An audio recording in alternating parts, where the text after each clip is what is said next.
কে? ও, তুমি? এই তোমার সাথে গল্প করতে এলাম আর কি। এসো, বসো।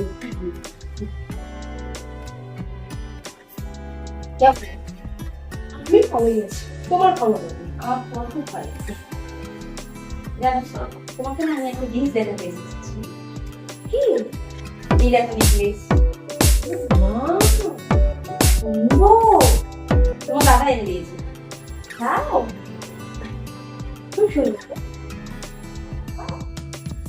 আরে প্রথমে তো তোমার দাদা দিতেই চাইছিল না। তাই অনেক জেদ করেই বসেছি।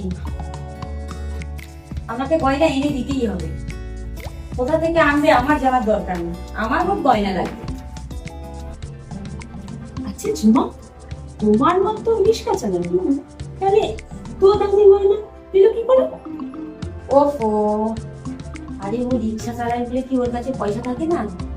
সব ছেলের কাছেই পয়সা থাকে। এরকম করে জেদ করেই দিতে হয়। আসলে তুমি তো সাদাসিধে, তুমি জেদ করো না, দেখবে তুমিও ঠিক পেয়ে যাবে। ছেলেদেরকে বেশি মাথায় ঢুকতে নেই। আমার মতন জেদ করো, দেখবে তুমিও পেয়ে যাবে।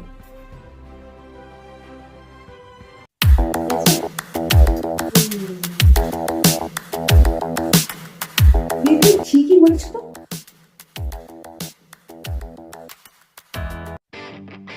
এই শোনো না, তোমার দাদা না চলে আসবে, জানো রান্না করতে হবে। আচ্ছা ঠিক আছে।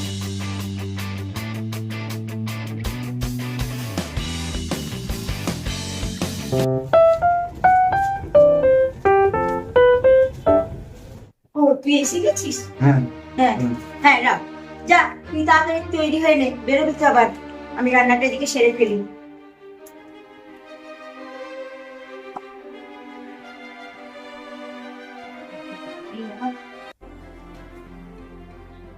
কি বৌমা, তুমি এখনো বসে আছো? যাও, সমীর কাজে বেরোবে, জামা প্যান্ট পরছে, তুমি খাবারটা রেডি করো। আমি পারবো। কি পারবো না? রান্নাটা কি? মানে আমি পারবো না। বাবা, তোমাদের কি যে হয় সব জানি না বাবু। আমার হয়েছে যত জ্বালা। যাই, আমি জোর খাবারটা রেডি করি আবার গিয়ে।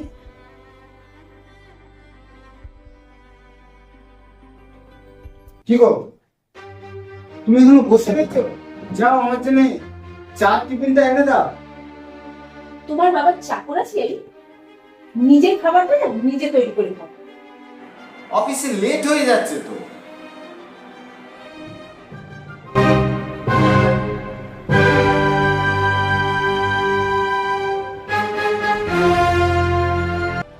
তুমি কেন এমন মন খারাপ করে বসে আছো বলো? তোমার কি হয়েছে? আর তুমি যদি না বলো আমি কি করে বুঝবো? আমার না অনেক কিছু হয়েছে। বিয়ের পর থেকে তুমি কি দিয়েছো বলতে পারো? না একটা ভালো শাড়ি, না কোনো গয়না, না গাড়ি, কিচ্ছু না। খালি এটা করো সেটা করো। তুমি জানো ওই যে রাজার বাবা ওর বউকে না একটা নেকলেস দিয়েছে। আর তুমি প্রাইভেট কোনোদিন জব করেও কোনোদিন একটা ভালো শাড়িও আনতে পারো। এই রাজার বাবা ভোলাদার কথা বলছো? হ্যাঁ, একটু রিক্সা চালা, রিক্সা চালিয়ে সোনার নেকলেস কোথা থেকে পেল এত টাকা?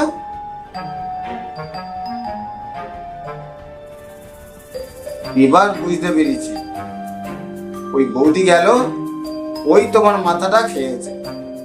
আমার চাই মানে চাই। শোনো, তুমি জানো আমি মাসে 20,000 টাকা মাইনে পাই। তা দিয়ে মেয়েটাকে হোস্টেলে পড়াচ্ছি, ঘরের ভাড়া, সারা মাসে রেশনের খরচ, এইসব খরচ করার পর আমার হাতে কি বাঁচে বলো? আচ্ছা, তুমি যখন চাইছো ওনার নেকলেস কিনে দেবো, তবে এখন যখন আমি পুজোর সময় বোনাস পাবো তখন আমি ঠিক কিনে দেবো। নে বাবা, খেয়ে নে।